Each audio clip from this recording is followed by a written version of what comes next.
Ծնունդով Վանաձորից 22-ամյա Մարիամ Ստեփանյանի համար օրը սովորական չէ, այն նոր կյանքի սկիզբ է։ Մարիամը բանակ է գնում, զորակոչվում է պարտադիր ժամկետային զինվորական ծառայության։ Հայրենիքը իմ համար բացարձակ արժեք է, ու ես կարծում եմ, որ ես իմ համար ոչ միայն պարտականություն է, այլև, չգիտեմ, հնարավորություն անմիջապես ծառայելու հայրենիքին։ Մարիամը երկար տարիներ զբաղվել է մարտական սամբոյով, մասնակցել միջազգային բազմաթիվ մրցաշարերի, աշխարհի առաջնությունում նվաճել պատվավոր 3-րդ հորիզոնականը։ Սպորտը Մարիամին սովորեցրել է գլխավորը՝ չհանձնվել, եւ այսօր նույն կամքով ու նպատակասլացությամբ իրականացնում է իր վաղեմի երազանքը։ Իրականում շատ ուրախ եմ, որովհետև հասել եմ էլի նպատակի, շատ մեծ էր իմ ցանկությունը ծառայելու։ Մարիամի կողքի մտերիմներն են, ընտանիքը, ընկերներն ու հարազատները։ Բոլորի հայացքներում հպարտություն է, եկել են բարի ճանապարհ ու խաղաղ ծառայություն մաղթելու իրենց զինվորին։ Մենք այսօր շատ ուրախ ենք, շատ հպարտ ենք, մեծ սիրով ճանապարհում ենք։ Ես շատ ուրախ եմ, որ ես սև աղջիկ ունեմ, եթե սիրում է, եթե հայրենասեր է, թող գնա իր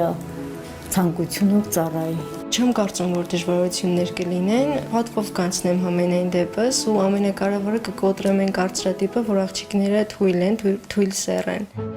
Հրաժեշտի պահը ամենադժվարն է, գրկախառնությունները երկարատև են, խոսքերը քիչ, զգացմունքները անսահման։ Հաջողություն հարեցիր, կարող ենք գնալ։ Գնացինք։ Վաղ առավոտյան Մարիամը բոլոր զորակոչիկների նման ներկայանում է տարածքային զինկոմիսարիատ։ Այստեղ նախ բուժզննում պետք է անցնի։ Եթե առողջական խնդիրներ չհայտնաբերվեն, ապա աղջիկը ենթակա է զորակոչի։ Ամեն ինչ նորմալ է,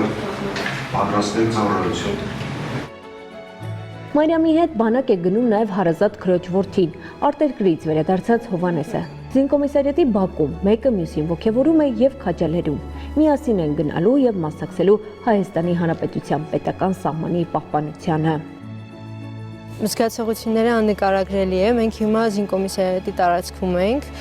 կոմիսիան անցել ենք, պիտանի ենք, պատրաստվում ենք գնալ հավաքակայան ու շատ հպարտ եմ, որ իմ քրոջս տղու հետ եմ զորակոչվելու։ Հարազատ քաղաքի զորակոչիկներին ճանապարհում են հանդիսավորությամբ ու մեծ շուկով։ Եվս մի քանի րոպե եւ ժամանակն է, գրկախառնություններն ու բարեմաղթանքներն ամենուր են։ Այսօրվա զորակոչին Մարիամը միակ աղջիկն է։ Հուզմունքը թաքցնելով ապագա զինվորը միանում է բոլորին ու ճանապարհ ընկնում դեպի կենտրոնական հավաքակայան։ Բարի ծառայություն։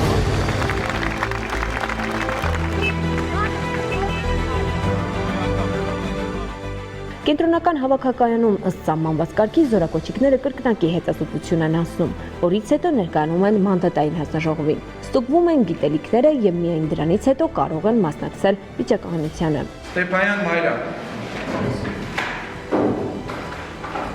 Վիճակահանության սրահում առաջինը հնչում է Մարիամ Ստեփանյան անունը։ Մարիամը մոտենում է թմբուկին, սակայն օրենքի համաձայն ծառայավայրն արդեն հստակ է։ 6 ամիս ժամկետով պարտադիր զինվորական ծառայության զորակոչվող աղջիկը ծառայության է անցնում կանանց գումարտակում։ Ծնողներ խմբում ունեն ինքական սերի ներկայացուցիչ, ով համաձայն օրենքի ցանկություն է հայտնել կամավոր հիմունքներով անցնելու պարտադիր զինվորական ծառայության։ Համաձայն օրենքի զորակոչիկը չի վիճակահանվում եւ մեկնում է ծառայության վայր ուսումնական զորամաս բարի ծառայություն։ Մարիամն արդեն զինվոր է, նորակոչիկ։ Համազգեստով կարծես առավել վստահ է։ Ասում է այն ոչ միայն ուժ է տալիս, այլև հիշեցնում է պատասխանատվության եւ ընտրածը ճանապարհը պատվով անցնելու մասին։ Համազգեստը մեծ հպարտությամբ եմ կրելու ու կարծում եմ, որ ցանկացածի մոտ այս համազգեստը կրելը պիտի լինի գիտակցված ընտրություն։ Առհասարակ իմ տեսակով չկոտրվող եմ, ըստ այդմ չեմ վախենում խնդիրներից, չեմ խուսափում ու կարծում եմ, որ իմ ընտրությունը ողջամիտ ընտրություն է։ Մարիամ Ստեփանյանը համարձակ քաղաքացիներից մեկն է, ով սեփական օրինակով ապացուցում է Հայաստանի Հանրապետության պաշտպան լինելը սեր չի ճանաչում։ Նա կծառայի կանանց գումարտակում 6 ամիս, իսկ ծառայության ավարտին կստանա 1 միլիոն դրամ պատվովճար։ Սակայն այսքանով Մարիամի ծառայությունը չի ավարտվի։ Առջևում սպա դառնալու բաղձալի ճանապարհն է։ Լավրա Մամյան, Ռուբեն Մնացականյան, Ռազմիկ Տիգրանյան, Զինուժ